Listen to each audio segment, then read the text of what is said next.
Dr. Mishra, Yes. please, you can proceed your presentation. The paper title is Economic Analysis of the COVID-19 Pandemic. Hello, my name is Raymond Papp, and I'm a professor of Information Technology Management at the University of Tampa. My co-author is NISCHAL MISHRA, an MBA candidate at UT.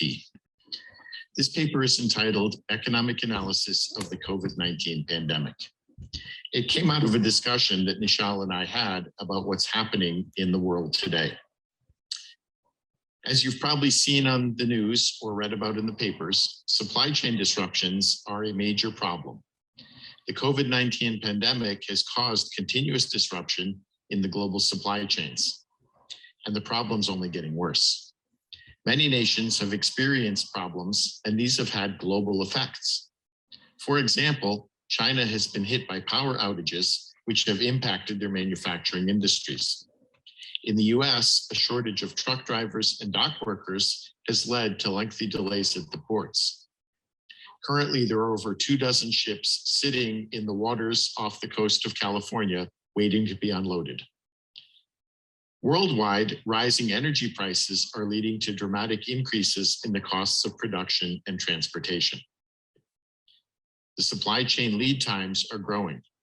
We have hit records in September for materials, supplies, and capital expenditures. Basically, a perfect storm is brewing. Analysis of current supply chain data, inflation rates, and supply chain and logistics data seem to indicate that the problem is likely to get worse. Particularly hard hit is the restaurant and food service industries. Many are having great difficulty hiring workers, and they've increased their wages from 8 to 10 to 12 to now over $15 an hour. And yet they can't find anyone to work.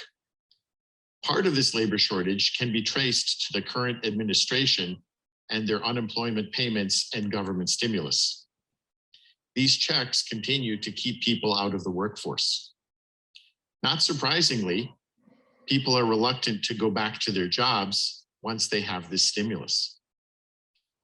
Again, this is caused by the current administration. The previous administration was led by a businessman who understood economics and how economies work. Our current president is a career politician who has no concept of how the economy should actually function. And the current policies are illustrated every day as this problem is exacerbated. Inflation is also surging. It's been pretty constant over the past decade, not really getting much above 3%. However, since the new administration has taken over, inflation has skyrocketed. Matter of fact, it hit a high of 6.2% in October, 4.6% when food and energy are not included. And this is predicted to only go higher. Inflation, according to the administration, was supposed to be transitory. Well, it now appears it's anything but transitory. And what we're seeing now is labor shortages are increasing even more.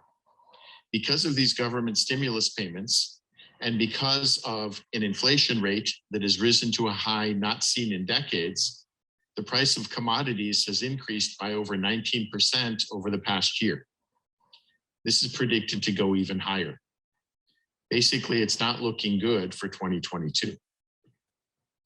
So both the near and long-term effects need to be explored. Again, looking back, the US economy has not faced such rapid inflation and price increases since the mid-1970s. Those were scary. I remember those. The current economic issues, the dramatic increase in commodity prices, the shortages of goods and services, rising inflation, and uncontrolled government spending may plunge the world into a catastrophic recession. Store shelves are bare, gas prices are rising, people are unemployed, businesses can't hire workers, businesses can't expand, the list goes on. Things are not looking good for 2022. Here's a list of our references for our paper. Again, we'd be happy to send you a copy of the paper. It's still basically a work in progress. We hope to publish it in early 2022. Again, thank you for listening. On behalf of NISCHAL MISHRA, our MBA student, and myself, Raymond Papp from the University of Tampa, we wish you a good day. Thank you very much, sir, for your very wonderful presentation. I would